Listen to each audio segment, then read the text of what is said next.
Bonjour, bienvenue sur la chaîne Rodam 3D. Mon nom est Rodrigue Amiot. Aujourd'hui, je vous montre un petit truc avec le loft, quelque chose que les gens semblent oublier, mais il est possible de faire un loft sur un point directement.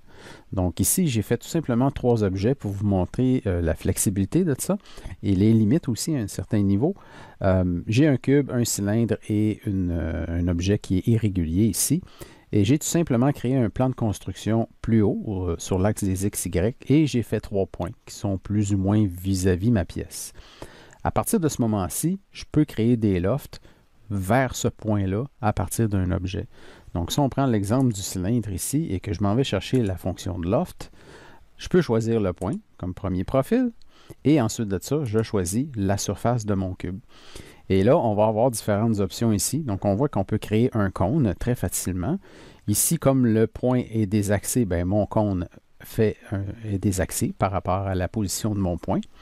Et à partir du point, j'ai 2 choix. Je peux avoir un point sharp qu'on appelle, donc on va arriver vraiment de façon directe, ou on peut le faire en mode tangent.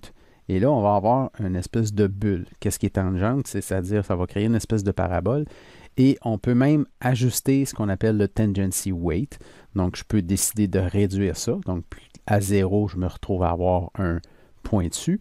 Et puis, j'augmente à 10, je vais avoir une tangente, mais je peux l'exagérer aussi. Je peux même aller au-delà de la tangente et vraiment créer, exemple, je pourrais créer un pommeau au bout d'une canne très facilement avec cette simple fonction-là. D'accord? Ça, c'est super intéressant. Au niveau du profil en bas, on a l'option Connected, mais on pourrait le mettre en Tangent G1. À ce moment-là, on s'assure une continuité ici. Et on a aussi l'option de 0,2 qui est une continuité de courbure et non pas une continuité de vecteur. Donc, il y a beaucoup de flexibilité ici avec cette fonction-là sur un point.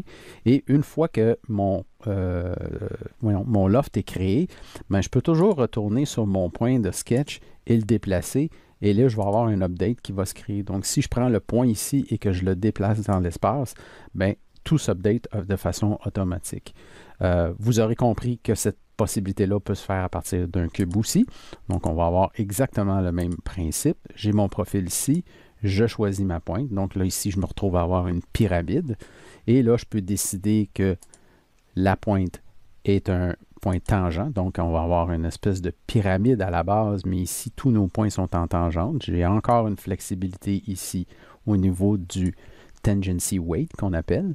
Et même chose pour la base, ben, je peux forcer une tangente ici, ce qui fait que je vais avoir une continuité au niveau de mon rebord ici. Et toujours la même histoire, ben, si je déplace le point, je vais avoir un update à ce niveau-là. Faut juste faire attention, c'est certain que si je m'en viens déplacer mon point ici et que je commence à jouer un peu trop avec les paramètres de tangente sur ma pointe, je vais commencer à avoir des erreurs parce que là, les plans vont s'entrecroiser. Et finalement, juste pour vous montrer que ça peut se faire à partir d'une shape beaucoup plus complexe. Donc, si je reprends toujours ma fonction de loft, je choisis ce profil-là. Oups, là, je suis retombé dans le loft. J'avais un point de sélectionné. Escape, pour être certain qu'on n'a rien de sélectionné.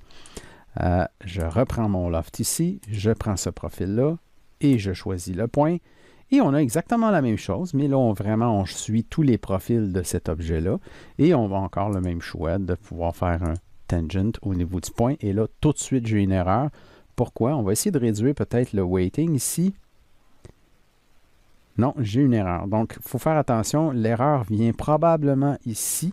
Si on va lire plus d'informations sur l'erreur, loft to point with non-smooth neighborhood. Ouais. Souvent, ce qui arrive, c'est parce que j'ai un arête probablement trop étroite ici. Et en voulant faire un style parabolique, j'ai des plans qui vont s'entrecroiser. Ça peut se corriger en modifiant le sketch d'origine. Donc, si je fais Escape ou en déplaçant peut-être mon point, mettons que je déplace mon point un peu plus ici, et voilà, ce qui est un endroit peut-être un petit peu plus logique. Je vais refaire mon loft ici avec ce profil-là, et voilà, ça fonctionne. Si je m'en vais chercher en mode Sharp Tangent, là, il fonctionne. Donc, vous voyez, au début, mon point était trop à l'extérieur ici, et on le voit très bien ici. Là, si je commence à exagérer ma shape, enfin, pas dans ce sens-là, mais si je m'en vais dans l'autre sens, on va voir ici qu'à un certain moment donné, ces deux plans-là peuvent s'entrecroiser. Donc, c'est pour ça que la position du point est importante. Si je m'en vais porter mon point, Donc, je fais Enter ici et que je vais porter mon point à l'extérieur vers là. Vous voyez, là, il n'est pas capable de le calculer. Là. Il essaye de faire de quoi, mais il va me donner une erreur parce que, en voulant raccorder ces deux points-là, comme j'ai une courbure aussi qui rentre à l'intérieur, c'est pratiquement impossible à calculer. Puis là, il ne l'a pas fait. En fait, il m'a fait l'erreur directement dans le timeline ici. Donc là, ce qui arrive, c'est qu'il utilise en mémoire tampon l'ancienne position du point parce qu'il n'est pas capable de reproduire celui-là. À ce moment-là, il faudrait faire un undo. Et si je le bouge un petit peu, je vais être capable de faire un suivi. Non, il y a beaucoup de misère à reproduire ce point-là sur une forme géométrique plus complexe. Il est capable de le faire, mais dès que je m'approche de cette courbe-là, j'ai un problème où vous le voyez ici, l'arête est très prononcée. Là.